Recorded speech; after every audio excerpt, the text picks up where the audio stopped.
എന്തുകൊണ്ടാണ് ഈ വിഷാദ രോഗം ഉണ്ടാകുന്നത് എന്ന് ചോദിച്ചു കഴിഞ്ഞാൽ അതിന് പല കാരണങ്ങളുണ്ട്. ഏറ്റവും ആദ്യം എടുത്തു പറയേണ്ടതെന്ന് വെച്ച് കഴിഞ്ഞാൽ ഈ തലച്ചോറിലുണ്ടാവുന്നതായിട്ടുള്ള ചില ഹോർമോണുകളുടെ വ്യതിയാനമാണ്.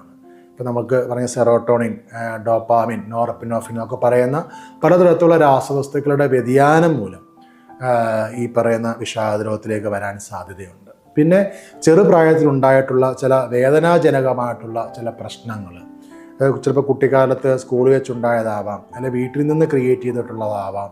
ഇപ്പോൾ സ്കൂളിലൊക്കെ പഠിക്കുന്ന സമയത്ത് ധാരാളം കുട്ടികൾക്ക് ബുള്ളിങ് നമുക്കറിയാം ഉണ്ടായിട്ടുണ്ടാവാം.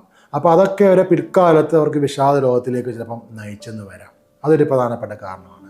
പിന്നെ മുതിർന്ന ആൾക്കാരിലൊക്കെ നമ്മൾ ചിന്തിക്കുകയാണെന്നുണ്ടെങ്കിൽ ഇപ്പോൾ അവർ ചെയ്തുകൊണ്ടിരിക്കുന്ന ജോലിയിൽ എന്തെങ്കിലും ഒരു ജോലി നഷ്ടപ്പെടുകയോ, അല്ലെങ്കിൽ അവർ ചെയ്തുകൊണ്ടിരിക്കുന്ന ബിസിനസ്സിൽ എന്തെങ്കിലും വലിയൊരു ഫെയിലിയർ വരികയോ, അല്ലെങ്കിൽ വളരെ സ്ട്രെസ്ഫുൾ ആയിട്ടുള്ള സിറ്റുവേഷൻ വരികയോ, ഇങ്ങനെ വരുന്ന സമയത്തും ഈ പറയുന്ന രീതിയിലുള്ള വിഷാദ രോഗത്തിലേക്ക് നയിക്കാൻ ഒരു കാരണമായിട്ട് സംഭവിച്ചേക്കാം.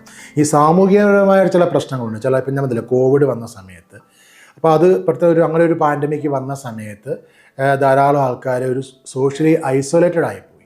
അവർക്ക് നിരന്തരമായി സംസാരിച്ചുകൊണ്ടിരിക്കുന്ന, അല്ലെങ്കിൽ വെളിയിലൊക്കെ ഇറങ്ങി കളിക്കുകയും അങ്ങനെയൊക്കെ നിരന്തരം സംസാരിച്ചുകൊണ്ടിരുന്ന വ്യക്തികളെയൊക്കെ അവർക്ക് വെളിയിൽ പോയി മിണ്ടാനും കൂടെ പോയി കാണാനോ അല്ലെങ്കിൽ സഞ്ചരിക്കാനോ പറ്റാത്തൊരവസ്ഥയിലേക്ക് എത്തിച്ചേർന്നു. വീട്ടിൽ ഒറ്റയ്ക്ക് ഇരിക്കേണ്ട ഒരു അവസ്ഥ വന്നപ്പോഴത്തേക്ക് കുറേയധികം ആൾക്കാരും ഉൾവലിഞ്ഞു പോയി. അതിൻ്റെ ഭാഗമായിട്ട് ധാരാളം ആൾക്കാരിലേക്ക് ഈ പറയുന്ന വിഷാദ രോഗം കൂടിയിട്ടുണ്ട്. പക്ഷേ അതൊക്കെ കൃത്യമായ രീതിയിൽ മാറ്റിയെടുക്കാവുന്നതേ ഉള്ളൂ. ഓക്കെ, ഇനിയും അടുത്ത പ്രധാനപ്പെട്ട ഒരു കാരണമായിട്ട് എടുത്തു പറയുന്നതെന്ന് വെച്ചാൽ വീട്ടിലുണ്ടാകുന്ന കുടുംബ വഴക്കുകൾ.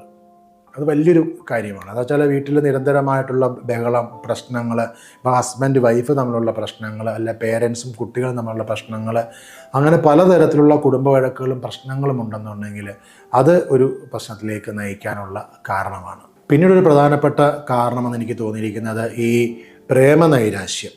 ചില വ്യക്തികൾക്കുണ്ടാകുന്ന ബന്ധങ്ങളുണ്ടാകുന്ന ചില വിള്ളലുകൾ, അങ്ങനെയൊക്കെ വരുന്ന സമയത്തും ഈ വ്യക്തികൾക്ക് ഒരു വിഷാദഭാവത്തിലേക്ക്, വിഷാദ രോഗത്തിലേക്ക് പോകാൻ സാധ്യതയുണ്ട്. അതോടൊപ്പം തന്നെ ശരീരത്തിലെ ഇൻഫ്ലമേഷൻ, നീർക്കെട്ട് അമിതമായിട്ട് കൂടി വരുന്ന സമയത്ത് ഇതേപോലുള്ള വിഷാദ രോഗത്തിലേക്ക് നയിക്കാനുള്ള ഒരു കാരണമാകുന്നുണ്ട്.